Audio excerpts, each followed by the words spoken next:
అడుగుతున్నా. పాపాల భైరవుడు రావాలనంట. పాపాల భైరవుడు వస్తే ఏం చేస్తాడయ్యా? మా రాజకీయ నాయకుల ఫోన్లు విన్నాడంటే సరే మా మీద ఏదో కోపం ఉంది అనుకోవచ్చు. అధికారుల ఫోన్లు విన్నాడంటే అధికారులు ఏం చేస్తున్నారో కనుక్కోనికి విన్నాడు అనుకోవచ్చు. రాజకీయ నాయకులు పోయిరి, అధికారులు పోయిరి, ప్రజలు పోయిరి, చివరికి భార్యాభర్తలు మాట్లాడుకుంటుంటే కూడా ఏం మాట్లాడుకుంటున్నారో ఫోన్లలో వినేటోని ఏమనాలయ్యా? చేత్తో కొట్టాలన్నా రబ్బర్ చెప్పుతో కొట్టాలన్నా మీరు ఒకసారి ఆలోచన చేయండి. ఆలు మొగుళ్ళు మాట్లాడుకునే మాటలు కూడా ఫోన్లలో ఫామ్ హౌస్లో పెట్టుకొని మిషన్లు పెట్టుకొని వాళ్ళ మాటలు వినేటోడు ఆ పాపాల భైరవుడు మళ్ళీ రావాలనా? పరీక్షలు పెట్టి క్వశ్చన్ పేపర్లు అమ్ముకొని వేల కోట్ల రూపాయలు సంపాదించుకున్నాడు మళ్ళీ రావాలనా? కాళేశ్వరం పేరు మీద 1,00,000 కోట్లు గోదావరిలో కలిపిన దుర్మార్గుడు ఆ పాపాల భైరవుడు మళ్ళీ తిరిగి రావాలనా? పేదోళ్లకు రేషన్ కార్డులు అడిగితే పోలీస్ స్టేషన్లో పెట్టించి కొట్టించినోడు మళ్ళీ రావాలనా? 10 ఏళ్ళు మా కాంగ్రెస్ పార్టీ కార్యకర్తలను రాసి రంపాన పెట్టి అక్రమ కేసులు పెట్టి ఆస్తులు కొల్లగొట్టి కొంతమంది ప్రాణాలను హరించినందుకు మళ్ళీ పాపాల భైరవుడు రావాలనా?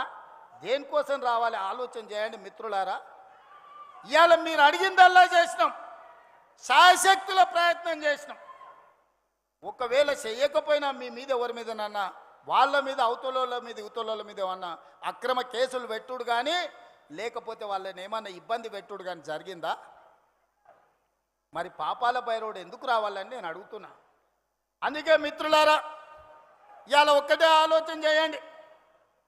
మీరు కూడా గ్రామాలలో 10 ఏళ్ళ బీఆర్ఎస్ పాలన, 12 ఏళ్ళ మోడీ పాలన, 10 ఏళ్ళ ఇందిరమ్మ పాలన మీద రచ్చబండలలో చర్చ పెట్టండి.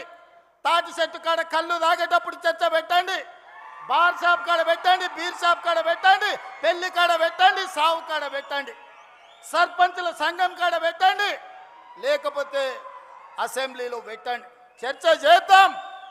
మనం చేసిన పనులు చెప్పుకోకపోవడం వల్ల ఈరోజు ఆ దుర్మార్గులు బామార్తులు బిల్లా రంగాలు ఊరూరు తిరిగి అబద్ధాలు చెప్తున్నారు.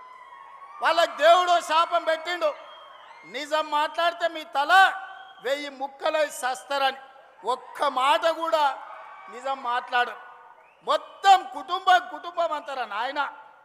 ఫామ్ హౌస్లో వండుకున్న శుక్రాచార్యుడు కావచ్చు, ఊరి మీద తిరిగే మారీచుడు కావచ్చు, లేకపోతే సుబావుడు కావచ్చు, ఎవడన్నా నిజం మాట్లాడతారా? మా లక్ష్మణ్ 687 కోట్ల రూపాయలు టెండర్లు పిలిస్తే 3,000 కోట్ల అవినీతి జరిగిందంట. మూతి మీద పెట్టి కొడతా రా సవాల్ చేస్తున్నాను మా లక్ష్మణ్ అన్నాడు. ఇక మళ్ళా రాలే. సింగరేణిలో టెండరే కాలేదు, తారీఖే రాలేదు, మొత్తం సింగరేణి కొల్లగొట్టిరని నోరు తెరిచిన అబద్ధం. నోరు తెరిస్తే అబద్ధాలు చెప్పి 100 అబద్ధాలు ఒకటే అబద్ధాన్ని 100 సార్లు చెప్తే నమ్మకపోతారా అని అనుకుంటారు. కానీ మీ జాతకం మీ మొత్తం నరాన తెలంగాణ ప్రజలకు తెలుసు.